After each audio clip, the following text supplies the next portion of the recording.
Saat mempelajari bahasa baru, kita harus mempelajari cara membuat simple sentences atau kalimat sederhana dengan tata bahasa yang baik dan benar. Ini merupakan hal yang sangat penting karena tata bahasa merupakan salah satu cara orang lain menilai kemampuan berbahasa Inggris kita. Pertama-tama, saya akan menjelaskan sebuah formula untuk membuat kalimat sederhana. Berbeda dengan bahasa Indonesia, kata kerja atau verb dalam bahasa Inggris dapat berubah berdasarkan subjeknya. Maka dari itu, kita perlu ketahui perbedaan subjek tunggal dan subjek jamak terlebih dahulu. Untuk subjek jamak atau yang biasa disebut plural, kita hanya cukup menambahkan sebuah verb atau kata kerja sesudahnya. Namun, untuk subjek tunggal atau singular, kita harus menambahkan s, is, atau ies di belakang kata kerjanya. Sebelum kita lanjut dengan penggunaan s, is, dan ies, kita perlu ketahui apa yang dimaksud dengan subjek jamak atau plural dan subjek tunggal atau singular. Yang termasuk subjek jamak dalam bahasa Inggris adalah I atau saya, you atau kamu, they, mereka, we, kita, my friends, teman-teman saya, my teachers, guru-guru saya, dan lain-lain.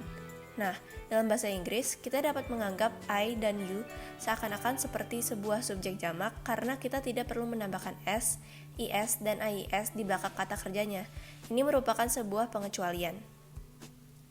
Selanjutnya, subjek tunggal dalam bahasa Inggris antara lain he atau dia laki-laki, she atau dia perempuan, it itu, name nama seseorang, my friend teman saya, my teacher guru saya. Seperti yang bisa kita lihat di sini, untuk I, you, they, dan we, kita tidak perlu menambahkan apa-apa lagi pada verbnya.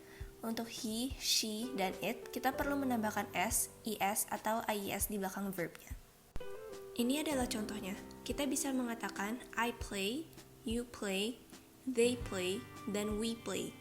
Kemudian kita mengatakan he plays, she plays, dan it plays. Nah, pertanyaan yang paling sering ditanyakan orang-orang adalah manakah yang kita harus pakai, s, is, atau ies? Sekarang kita mulai dengan yang paling sederhana, yaitu verb plus s. Verb plus s ini digunakan jika verb atau kata kerjanya tidak masuk dalam kategori plus is dan plus ies yang akan saya jelaskan sesudah ini. Contoh dari verb plus s di antara lain adalah run atau lari menjadi runs, sleep atau tidur menjadi sleeps, pay atau bayar menjadi pays, walk atau jalan menjadi walks, sit atau duduk menjadi sits, talk atau berbicara menjadi talks, put atau menaruh menjadi puts, see melihat menjadi sees, pick memilih menjadi picks. Mari kita lanjut dengan verb plus es. Jika kata kerjanya diakhiri dengan ss, sh, ch, x, tch, o, atau zz, biasanya bentuk dari kata kerja tunggalnya memiliki tambahan es. Contohnya antara lain, possess menjadi possesses karena kata possess diakhiri dengan huruf ss. Sama seperti possess, guess juga karena diakhiri dengan ss menjadi guesses. Wash yang diakhiri dengan sh menjadi washes. Catch yang diakhiri dengan tch menjadi catches. Attach yang diakhiri dengan ch menjadi attaches. Touch menjadi touches. Mix karena diakhiri dengan x menjadi mixes.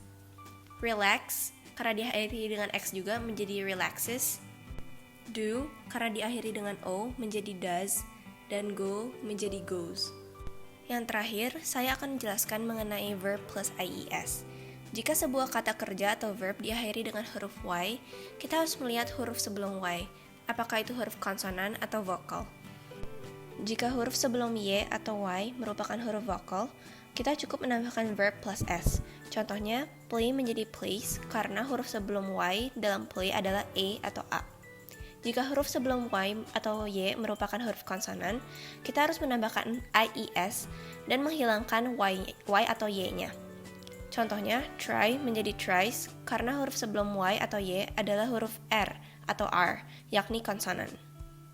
Contoh dari verb plus ies adalah try karena huruf sebelum y merupakan huruf r atau r, maka dari itu kita menghilangkan huruf y-nya dan menambahkan ies menjadi tries. Sama seperti study menjadi studies, fly, flies, cry, cries.